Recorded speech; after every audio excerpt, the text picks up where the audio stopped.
And we are back here over in the D stream for DreamHack Masters Valencia EU Regional Group Stage. We have just finished up one PvP, and we are on our way to another, which actually has quite a lot of parallels. So, just like Art versus Goblin that we just came out of, we have a PvP between the player who is currently 4th in his group, that is PtitDrogo, against a player who is currently 7th in his group, which is Strange. And both of them, well, actually I should say either of them, have the potential to make it out of the group, and both of them have the potential to not make it out of the group as well. Exactly. Everyone, exclamation mark B in the chat if you guys want to have a look at the groups for DreamHack EU.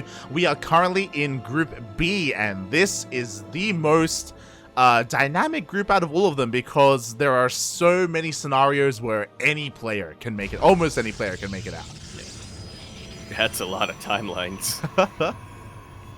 But we are in this current one, and we will find out who is going to get that leg up. We're in the top right-hand corner of the map, spawning all the way in the top right-hand corner of Glittering Ashes. We have the blue Protoss player hailing from the land of Russia. He is a little bit odd.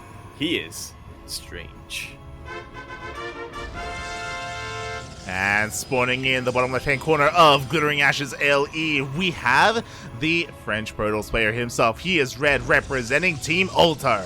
It is PtitDrogo.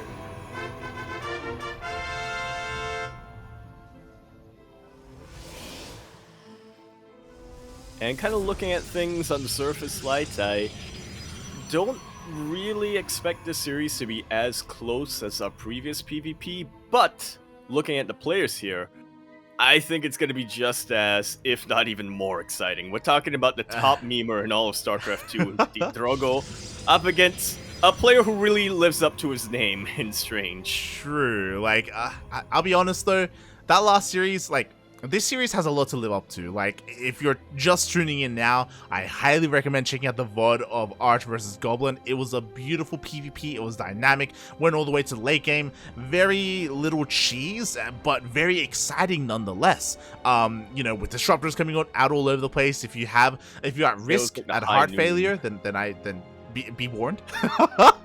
There's a lot going on. Man, it was like the high noon of PvPs. You know, who shoots the disruptor first? Who lands the hit first?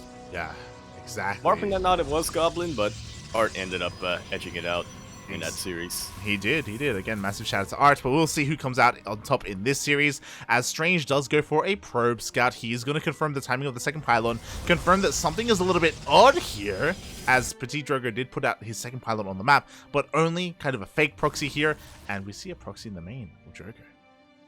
I'm really liking this from PtitDrogo, actually. Not only does it make your opponent overreact a little bit, or well, ideally you want your opponent to overreact. It keeps them guessing a little bit of what's going on, but more importantly, that's a very prime spotting location for that pylon to be at. Oh yeah, if any oracles coming this way or warp prisms, Drogo's gonna have eyes. Yeah, there's definitely other purposes here for this pylon. Meanwhile, there's a lot of purposes as well for this pylon of Strange. It has gone unscattered. Drogo does not see it. And with the completion of Warp Gate, Strange can warp in Adepts straight into the main base. Honestly, I can't believe this has gone unscouted right now. Right? How often is the Protoss player able to pull this off without, without also pulling off a lot of other cheeses or shenanigans in order to secure it? But yeah, like you said, a couple of Adepts, they're not going to have to dance around the Stalkers. 2 Adepts will be enough to start one-shotting the probes. They don't have glaives on them, but they don't really need it either. Exactly. Again, this is not scattered at all. There's only one other player who does this consistently, and that is Zions in the Latin American region. He does this every single time he can. The Adepts do get into the main base, force a massive probes off the line. Again, no mining at all here for Drogo. Wow, he's been able to pick off a couple of Adepts here as they warp in. Shades immediately out, and just like that, this series has lived up to the last one. Yeah, exactly. The pylon is finally going to get cleaned out in the main base, but the Adepts shade all the way back in. 2 probes have already fallen, and now, another 2 go down. And they're going to get even more. It takes a while for these Stalkers to really kill them. And just like that, Strange is able to secure himself a very healthy probe lead early on. He's up 6 probes. That's in a mirror match, no less. And let's not forget, this isn't, you know, a cheese or anything like that. He is still building up back at home. He still has his natural base. He's still teching up to Blink and even gets a Forge much quicker than Drogo. I love it. Yeah, this is a beautiful display. This is a perfect opening. Yeah, a beautiful display of PvP here from Strange. With those adepts, he also scouted the opener, confirmed that it was a Twilight Council. He knows that he doesn't have to defend against any Oracles, so no shield batteries in either mineral line. He doesn't have to have any Stalkers in the main base either. And he's looking to, I feel like, you know, hit a timing here with +1. Again, this +1 is very fast for Strange. It really is.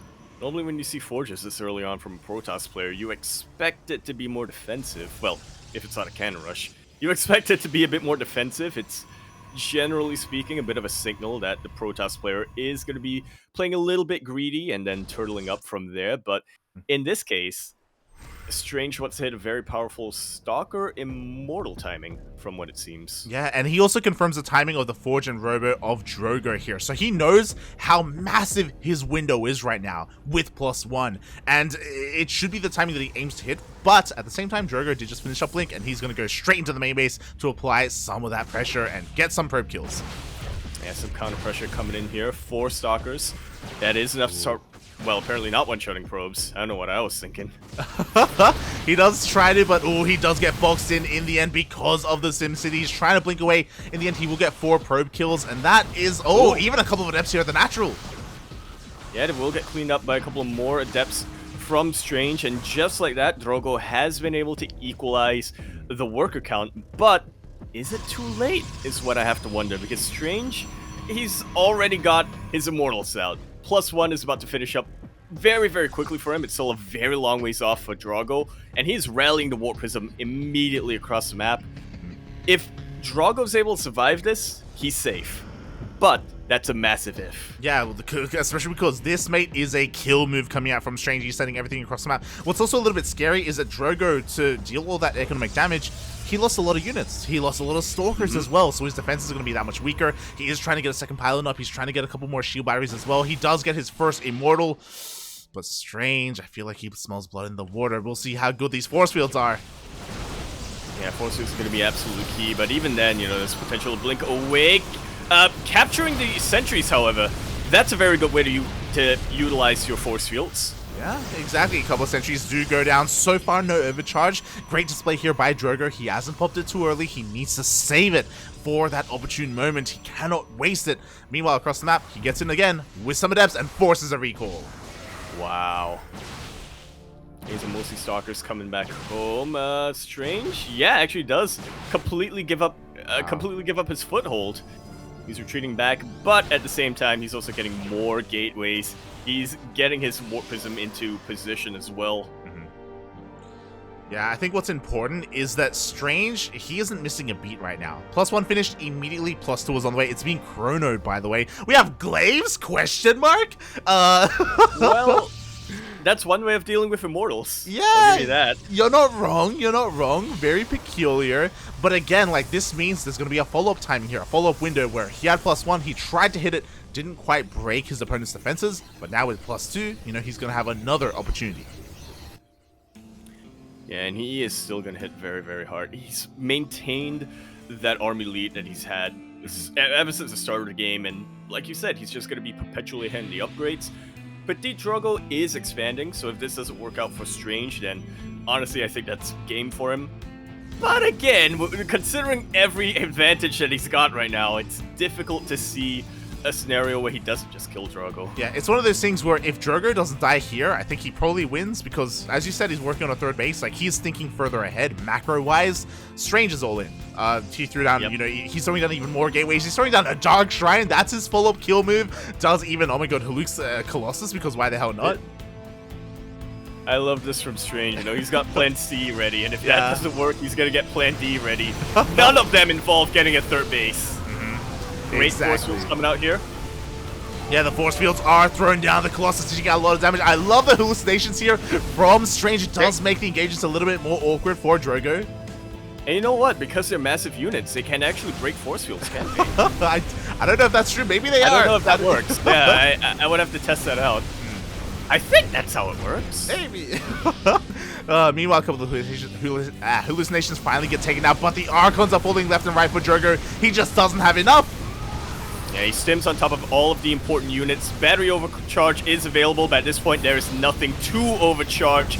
Strange. Gonna be taking game number 1 off the back of a pylon in Drogo's main base that went unscouted the entire time. That was just about... I feel like every player has that one game in their career where everything goes right for them. You know, Lady Luck just smiles on them entirely throughout that one game.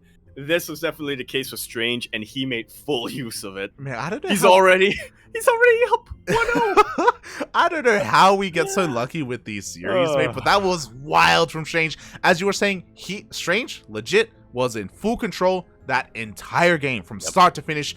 Drogo was just playing to his music, you know. He was just trying to keep up. He was playing from behind because of all that probe damage early on. He was behind in tech as well. And again, that was a very strong timing with that 2-base all in. Glaives even came into play. Like, who the hell goes Glaives? Crazy. Strange does. And it didn't even come into play, actually. He researched it. I don't think he had many adepts at the end. True. But, yeah, that... I think it's important what you mentioned there, like, that, you know, Strange didn't miss a beat. Because as perfect as that opening went for him, there were multiple opportunities for Drogo to come back in that game. Yeah. All it really would have taken was for Strange to not research +2 in time, right? Or to not throw down the gateways when he needed to. But he didn't, and because of that, he has a 1-0 lead in this best-of-3 series. If he 2-0s here, it's still... his chances of advancing are still dependent on how the rest of the series go, but that is a start for him. Exactly, like, he is on the road to victory. It's one of those things where, you know, our red player here is looking a little bit more poised to get out of his group, but if he loses here, not so much. Yeah. Anything can happen. This is the final day, and everybody's coming in swinging. And speaking of swinging, we are going to be continuing our best-of-3 series here on 2000 Atmospheres, LE. It is LE this time. We're in the bottom left-hand corner map, swatting all the way in the bottom left-hand corner. We have the red Protoss player coming out from the land of France. He is, of course, going to be representing Team Alta. He is PtitDrogo. And spawning in the top right-hand corner of 2000 Atmospheres ALE, we have the blue Protoss player himself, currently teamless, currently up 1-0 in this series, though. It is Strange. Somebody pick him up. Just show him that last game. Just show that last game to team owners. Yeah, and I'm sure they'll pick him up. They should. I think probably the biggest thing to take away from game number 1 is that Strange was very prepared. He came in to game 1 with a plan, with a straight up plan, and he executed it. And Drogo was the one that was, again, trying to keep up, trying to play a little bit more standard, trying to play arguably reactively or just more like macro oriented. And yeah, Strange was able to just execute it. It's crazy. I really have to wonder what plan B would have been for Strange. Because there's no way his plan was contingent on that one pylon getting up into main base. That almost never happens. But because it did happen, you know, he saw an opportunity, he seized it, and he even had follow-ups prepared. You know, what do I do from here to maximize my position, right? What do I do from here to, or what do I do from here if that fails? To, you know, still maintain that position. It was great to see his plan unfold before us and really, you know, come into form. We'll see what happens here in game number 2 if he also has something planned. So far the openers are pretty similar, but very interesting building positions from Strange. He is not set up to deny or block any kind of adept. Instead, he throws on a pylon? Question mark? I was joking. Oh, okay. Yeah. Wait, what? Yeah. Yeah, he wanted to see what the first unit coming out was. So he does confirm that it was a Stalker coming out. from the side of Strange. But again, like the building placement here is so interesting. Yeah. It's strange. What? That's one word to use. Yeah. Yeah, it does mean that at any point Drogo can blink in.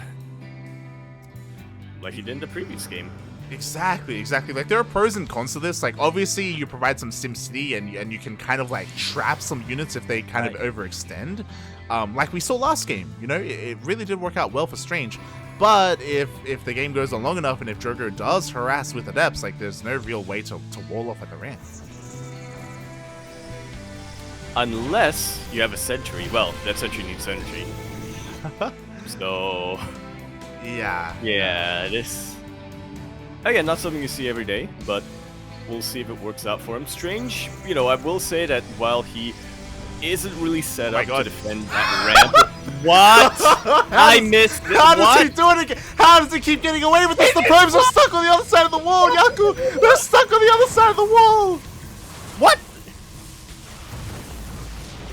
Alright, well this time at least, Drogo is a bit more set up to defend. He only loses 2 probes. He does lose a sentry, which is unfortunate, but this is still fine for Drogo. How?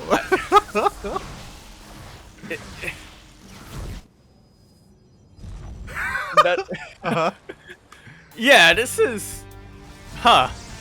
I feel like the fact that even we missed that pylon really does speak to the capabilities of Strange to find these awkward timings and awkward positions to sneak out a pylon in his opponent's bases.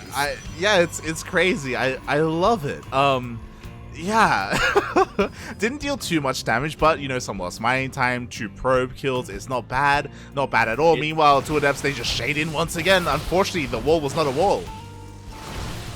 Yeah, we were all worried about Strange not having a wall in this ramp. Turns out we should have been worried about Drogo, so... Yeah. Once again, picks up a couple of probes. Not a massive lead when it comes to the worker count this time, but still, it's really throwing a wrench right now in PtitDrogo's opening. And speaking of openings, you see Strange going for the same thing. Yeah, once again goes into a very fast Robo and Forge follow-up from his opener. This time it's not going to work as well because he didn't deal as much damage, but same idea. Just like game number 1, he wants to hit the timing with +1. Now I wouldn't be surprised if after that he goes straight into +2 as well, and we see something similar from our first game. Yeah, that was a very tightly... Again, that was a very tightly executed timing coming out from Strange in game number 1, and I can't imagine it'll be too much different from the side of Strange in game number 2. Obviously, a massive difference this time is that Drogo should be more prepared for it. He should be. I am a little bit concerned because Drogo is going for a much faster third base, which means that this third is going to be that much more exposed. You know, it's out here in the open, there are multiple attack angles. It is quite, again, vulnerable to a push if Strange goes for one.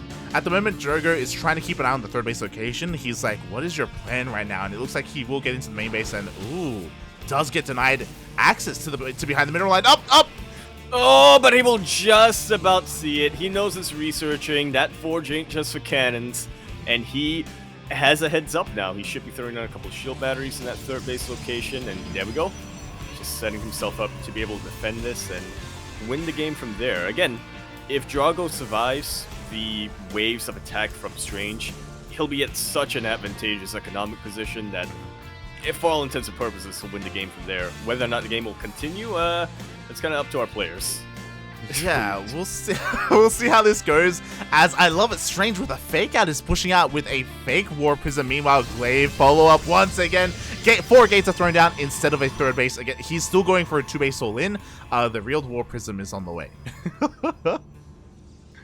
He's a master of deception. He's Strange. Yeah, he's crazy. He's an illusionist master, you know. Oh my god, the War Prism is going to be sneaking around. I mean,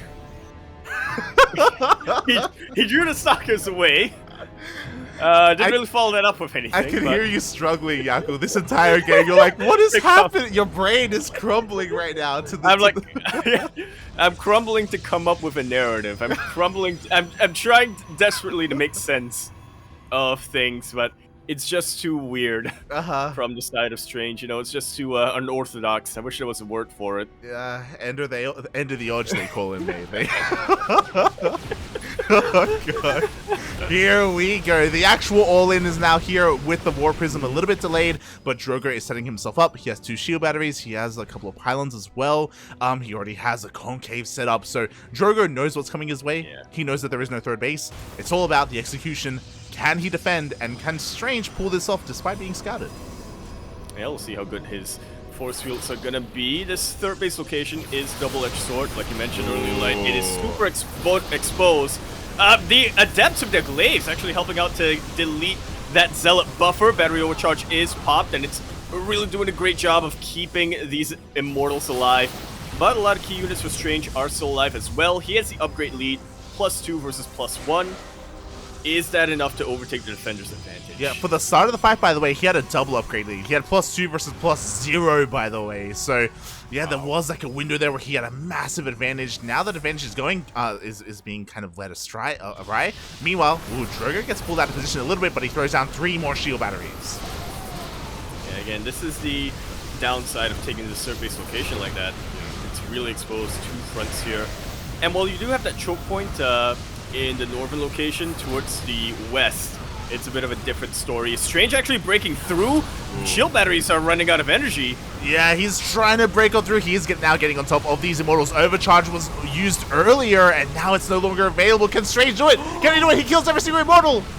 He's continuing to reinforce. Drogo, again, with the defensive advantage. He's able to get a couple of units in. 1 High Templar! No! That's going to cost him a lot. He can't turn it into an Archon. And that's 1 warp in that's not utilized on a Zealot or Stalker or anything like that.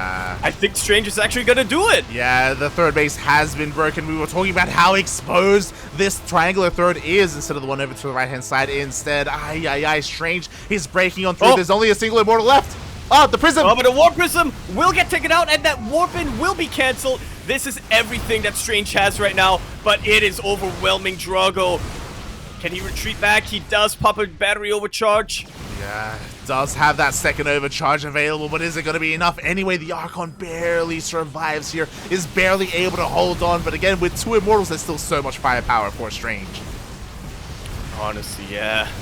The Adepts doing a great job of, again, just getting rid of any Zealot that Drogo wants to use as a buffer. Flanking Stalkers are a great move, but again, there's just way too much firepower and way too much beef here with Strange. Oh yeah, the beef is real. Zealots are charging in though, and this army isn't really going to deal with Zealots all too well, but the target fire is real. Drogo loses his Stalkers, he loses his Immortals, and the reinforcements come in. G is called, and Strange will take out PtitDrogo 2-0. Oh my. Off the back of 2 extremely well executed 2-base all-ins. Just like that, I believe the chances of Drogo to advance to the playoffs are slim to none. Strange, it's still not confirmed to have made it out yet, but you gotta say he's done his part. Now, now it's up to some of the other players. Yeah, really well played there by Strange. A lot of it did come down to, if you remember, the way that the fight started, there were a couple of force fields that went off, and 2 Immortals were unfortunately called out for Drogo. He didn't lose them, but he had to pop his first overcharge at the very start of the fight, which means it wasn't there for the rest of it. An overcharge is so important when it comes to defending against these all-ins, and it was kind of wasted in the end. And we saw that Strange did not back down despite the amount of shield batteries available. Drogo couldn't hold on. Well, I can't really blame Drogo for that. I wasn't expecting Strange not to back down from that position. After the first wave was deflected, I really felt like Strange, you know, would have to regroup with other units, would have to maybe get to the next stage and then go in for a different attack, but Strange did not let up the pressure even for a second. He just rotated around and attacked Drogo where he was most vulnerable. And from there, even after that, his Warp Prism got sniped. Yeah. He just had far too much. You can tell that this is definitely a build that Strange has practiced over and over and over and over again. He's just about covered every scenario that he would play this out with, and dare I say, potentially even perfected it. Yeah. I mean, to be fair, we did see like the ideal scenario. Game 1 was ideal. It was like it was like everything went right there for Strange. But here in Game 2, he dealt less damage in the early game, but he was still able to pull it off. He did adapt himself. Like he delayed his own War Prism. You know, he pumped out more Immortals instead. Like there were these like little slight variations to the build. But I do think that as well, that like fighting at that third base did kind of work out for him in the end. It was really difficult for Drogo to really keep up with where the army was hitting from, whether it was from the east or the north and all of that as well. Yeah, that's a very good choke point to utilize, you know, at the front of that third base location. But at the same time, your opponent doesn't have to fight there, so yeah, you really gotta keep your eyes open, and you really gotta prepare for them to rotate around. Mm-hmm. Yeah. Ooh, it can be real difficult. Okay, not quite. I thought I had confirmation of you know, how what the results were looking like, whether or not you know, Drogo's confirmed out or not, but looks like it's still a little bit up in the air. There's still some math to be done. So yes. As of right now, if we !B in the chat, you can take a look at the group stage. Milky Cow, Drogo, and Strange all have a chance of making it out, but only one of them will be able to make it out. Yes, it's one of those scenarios where Bly has to win his series against Milky Cow, and if that happens, then I think Strange advances. I'm not 100% sure on that, but regardless, for Strange to get out, Milky Cow has to lose. Outside of that, I'm sure there's other things that have to happen there. And Bly versus Milky Cow, I believe, is currently going on the C stream. Yes, that is currently being covered by Renegade and Dave Testa. That is, oh boy, I don't know if I'm prepared to to watch that matchup, Light, because on the one hand you've got Bly, who does his own thing.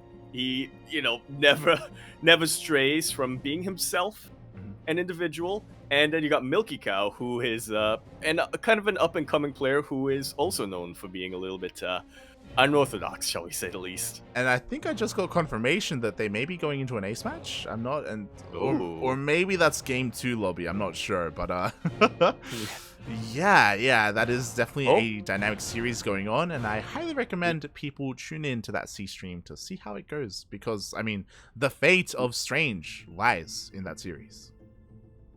And it only lies in that series right now because the matches have been calculated, the scores have been counted. PtitDrogo is confirmed to be eliminated from this regional event. The 4th spot remaining in Group B, and as a bit of a recap, number 1 is Hero Marine, number 2 is Lambo, number 3 is Max Pax. The number 4 spot is currently between Strange and Milky Cow. Ooh. 2 players who, honestly, I didn't really expect either of them to make it out of this group. At the start of this slide, I thought that PtitDrogo or even Acheron would have been a little bit favored, but yeah, I guess that shows how little I really know about about the Russian scene. I mean, the reality is that Drogo is a much more like star name. Like, his name holds a lot of weight. He's been a pro player for a long time, so he has a lot of fans and people recognize him, and people expect him to do well and get out of the group. But again, there are other players that are kind of performing a little bit better here, who are popping off a little bit. You know, it's their time to shine. Drogo's hashtag washed up. The casting with Cats is catching up with him. Cap. I love you, Drogo. I love you, Drogo. Yeah. I love the memes, man. I love your memes, and I'm sure your casting has nothing to do with the performance here. Yeah, I would agree there. Blame Cats. Yeah, hashtag blame Cats. I'm surprised. I'm surprised they didn't make it out. I'm sure a lot of people are. Yeah. Oh, shout out to Rysim. I hope I'm pronouncing that correctly in the chat here, who has confirmed for us if Strange wins, Milky Cow, or rather if Milky Cow wins, then Milky Cow is advancing. If Milky Cow loses, Strange will advance. There you go. We have confirmation. So check out that stream. Meanwhile, we are going to be going on a break, another extended break, as the way that this works is all the streams start together, all in unison. So we have to wait until every series finishes, and then we will start round number 3. Yeah. I, for one, am going to be checking out the C stream. I will as well. Which I may regret when my heart gives out. But hopefully it doesn't. Yes. Thanks everyone for watching. We'll be back after this break. Check out the other streams as like another matches are going on, and we'll be back soon to you.